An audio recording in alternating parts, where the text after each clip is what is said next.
ഏഴാം ദിവസം. ധന്യൻ Augustine John ഊക്കനച്ചൻ. സഹന വഴികളിലൂടെ. യോഹന്നാൻ 18:11. പിതാവ് എനിക്ക് നൽകിയ പാനപാത്രം ഞാൻ കുടിക്കേണ്ടയോ?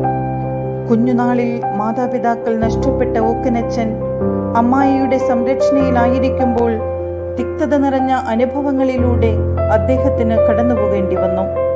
പണമില്ലാത്തതിനാൽ പഠനം നിർത്തേണ്ടി വന്നപ്പോഴും, നല്ല വസ്ത്രവും ഭക്ഷണവും ലഭിക്കാതെ മറ്റുള്ളവരുടെ മുൻപിൽ അപഹാസ്യനായി തീരേണ്ടി വന്നപ്പോഴും, സഹിക്കുന്ന യേശുവിനോട് അനുരൂപനാകുന്നതിനായി അതിയായി ആഗ്രഹിച്ച് യേശുവിൻ്റെ സഹനങ്ങളിൽ പങ്കുചേർന്നു. ഈ ലോക ജീവിതയാത്രയിൽ ഞാനൊരു പഥികനാണ്.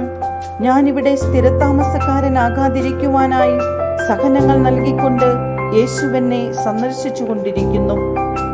നിരന്തരമായി സഹിക്കുന്നതിനുള്ള കൃപാവരം പരിശുദ്ധ അമ്മയോട് ആത്മാർത്ഥമായി ചോദിച്ചു വാങ്ങണം.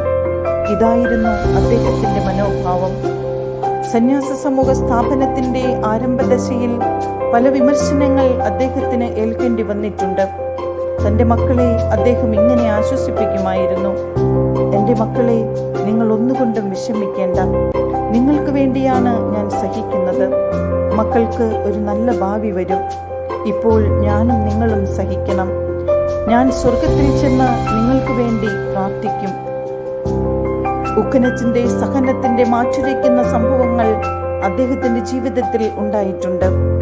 തൻ്റെ അജഗണങ്ങളിൽ നിന്നും, പലതരത്തിലുള്ള തെറ്റിദ്ധാരണകളിൽ നിന്നും, സ്വന്തം ക്ലേശങ്ങൾ ഒരിക്കലും മുഖത്ത് പ്രതിഫലിക്കാത്ത രീതിയിൽ പെരുമാറുവാൻ അദ്ദേഹം ശ്രദ്ധിച്ചു. സഹനത്തിൻ്റെ തീവ്രതയിലും വിശ്വാസത്തിൽ അടിപതരാതെ നിന്നുകൊണ്ട് അനേകർക്ക് സ്നേഹദീപം തെളിക്കാൻ അദ്ദേഹത്തിന് കഴിഞ്ഞു. നമുക്ക് പ്രാർത്ഥിക്കാം.